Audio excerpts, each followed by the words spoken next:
How's it going, YouTube? This is Kelvin, and I wanted to come to you again in my Understanding Pawns and Chess series and show you guys a little.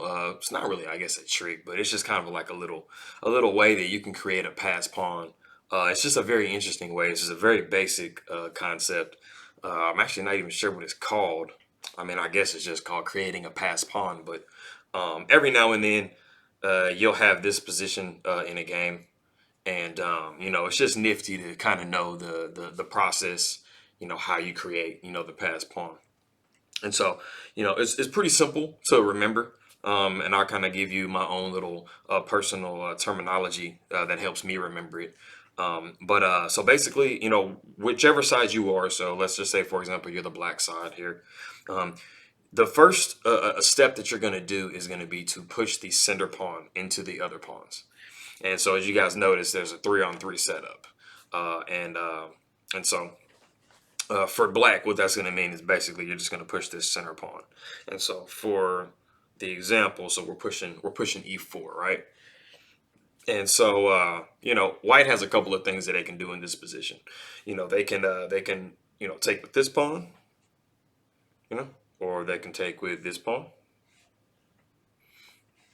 And so, pretty much either way, it doesn't really, too much matter exactly what they do. And so let's just say, for example, they go ahead and take this way, right? Cool. Okay. So basically, the first step is complete. And so we're into the second step here.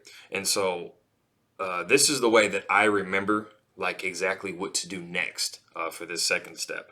And basically, I call it completing the box. And so that's just an easy way for me to remember exactly which pawn to push, or kind of where how you attack this particular position. Now, this isn't like the easiest thing to visualize before you learn this, but after you learn it, it becomes very easy. And so, like I said, it's basically in my mind, I'll say completing the box, and what that'll mean is, you can push this pawn up, and you have like the little, three. But when I say completing the box, I'm meaning this here. So we're going to push this pawn forward, and if you guys notice, we basically completed a box. Right? Completed the square. However you want to say it yourself. And it seems really weird. I'm gonna be honest with you, because I mean, look at it, right? So you're thinking, okay, so there's three pawns and I have two pawns, and then it's like now he can just take this pawn too. Like, and I was like, man, I'm losing. Like, how can this be good, right? But what you're gonna be understanding here in a second is that you're gonna be able to take. So let's say, for example, that they do go ahead and do that, right? You're gonna be able to take yourself on that square. Now, of course, in this particular position, white is going to queen, immediately after black. And so, we have white moving here, black moving here, white moving here, and then you get your queen, there. And then they get their queen as well. But as you can imagine, if we were to set up this position, and let's say we're on the back end of the board, right? And and like I said before in these end games and stuff, guys, it comes down to the position of the pieces, whether they're forward or whether they're back, and you just have to use your powers of calculation to be able to see, like, okay, well, is this something that I'm going to be able to go into? Am I going to be able to catch the pawns? Like, so there's so many factors. These concepts that I'm showing you guys are just general concepts, and you're going to have to use the specific position that you're in to see if you're able to legitimately execute the things that I'm telling you and stuff. So, if we have this position here, like I said, you push the center pawn up, the person takes this pawn, and then you complete the box. And then you have your box here, right? And then if we, do the same thing we did before, you take here. Now you notice in this particular position, this pawn has a lot of squares that they have to go to try to, queen, and then you're queening, immediately. And so, of course, in this position, it's going to be a completely different story. So, if we just kind of go back here to the beginning. And like I said, I mean, we did the demonstration where this pawn took. So let's go ahead and just take a look at the other one. And it's basically, you guys notice that it's literally just a reverse, image of what we did a second ago. So it's going to be pretty much the same thing. And then it'll be, they'll take, and then you'll take, and then you're right there about to be queening and stuff like that. So if we just go back real quick and take a look at just a slightly different nuance about the situation. So if we go here, push the central pawn, right? And then they capture with this pawn. You complete the box like I was saying. And then let's say, for example, they don't take this.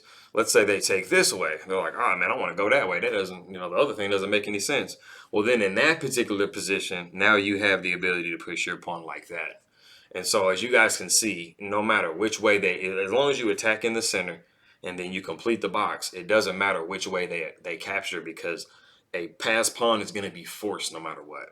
And so just to kind of go back and, show you guys the visual of, the two different situations. So you have push the center pawn, take, complete the box, whether they take this way and you take that way and you're queening, or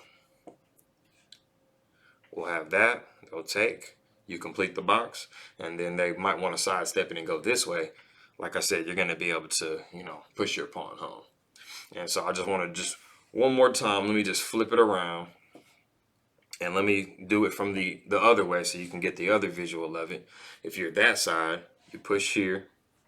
Maybe this person takes here like this. And then you're going to complete the box. And then whether they take this way, you'll take like this. Or,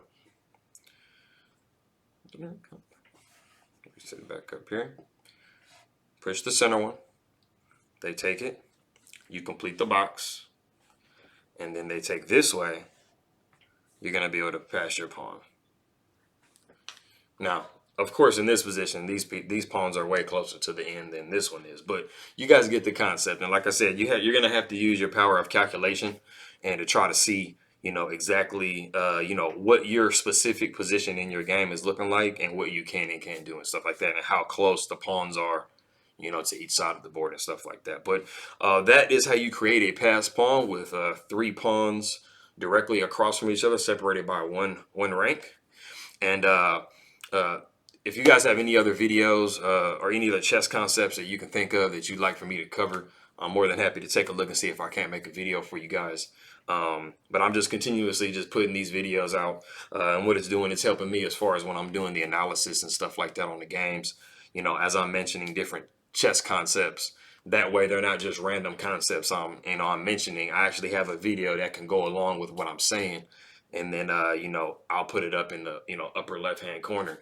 And then there's a little information card. And then that way you can click on that and you can see the other videos that are relevant to the stuff that I've been saying. So that way you can look at the video and you can watch these videos and then you'll get a full understanding of what I'm talking about through the analysis and stuff like that. So I appreciate it very much, guys. Go ahead and hit that subscribe and like for me. And like I said, if you guys have any other types of videos or concepts you want me to go over, any questions, go ahead and put it down in the comments. And I'll see you guys next time. Appreciate it.